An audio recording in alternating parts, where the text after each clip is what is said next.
pastor rangba ka Ribhoy Presbyterian Synod ulayo ka benta ban ay jinga slok naka kitab bakhoj ublay haka jinga sangba jong ka Presbyterian Church of India PCI ka balatip kum ka 46 Biennial General Assembly Hamadan Pulo Shillong haka sngi utray ka laitarik ujumang arhajar arpunriu katay ka jinga sangba ka balang Presbyterian ka tengkuru bar ka jing rakhe ya ka jingdap shispa asnem jong ka PCI na ka centenary jubilee bat bala penbit penbiang ya ka jing pediang ban pelong ya ka jing seng bat ki wei ki jing don kam da ka balang Presbyterian Putmuri hamaulai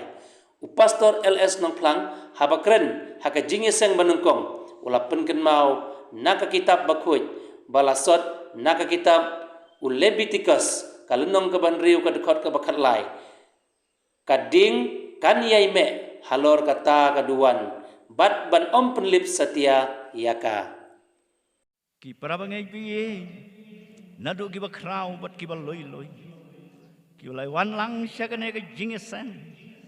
ngai kup lei pi baro ha ka kerteng ka jong trai bat unong pen MBA ujis Chris ngilewan lang hangne kum sipara ha ka jingai bat da ka jing ngeu buram ya ka PCI ngis ngeu tho bangilong tengki breu ki baduna henrai lakhot yani syaka kam ka bakentang bangin trei hagane ka pertai ka PCI ka lapau pertai hagaya ka babiang kata haga snem syajar khandai spa arpun reu ngi pediang bagi sngi jubili kilong ki sngi ki bapen kemen bat ki bapen kende ya ka balang bat ya ki dekhot jongka ngin duai na ka benta ka jingelong ka wei hapo ka PCI ha ka jela bat kumju ha ka ri India hi baro ka wei habang i paiden syaki spas nem ki bala leino ngi aingo yo blei bangidang don ha ka phang ka badai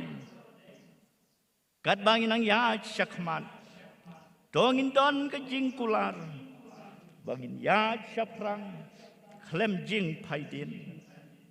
ka history jong ka PCI kan sedang temai sashi senpat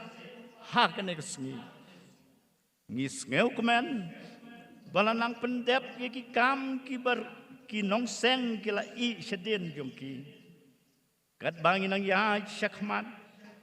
ngin pen krero banya kendo bat ki jing jong kene ka spas nem ka bangi don mentang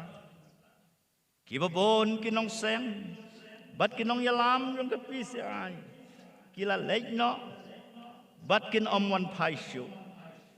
kila don na pedeng jong ki kila dai ban klan na kene ka percay kat bakidang don hakakam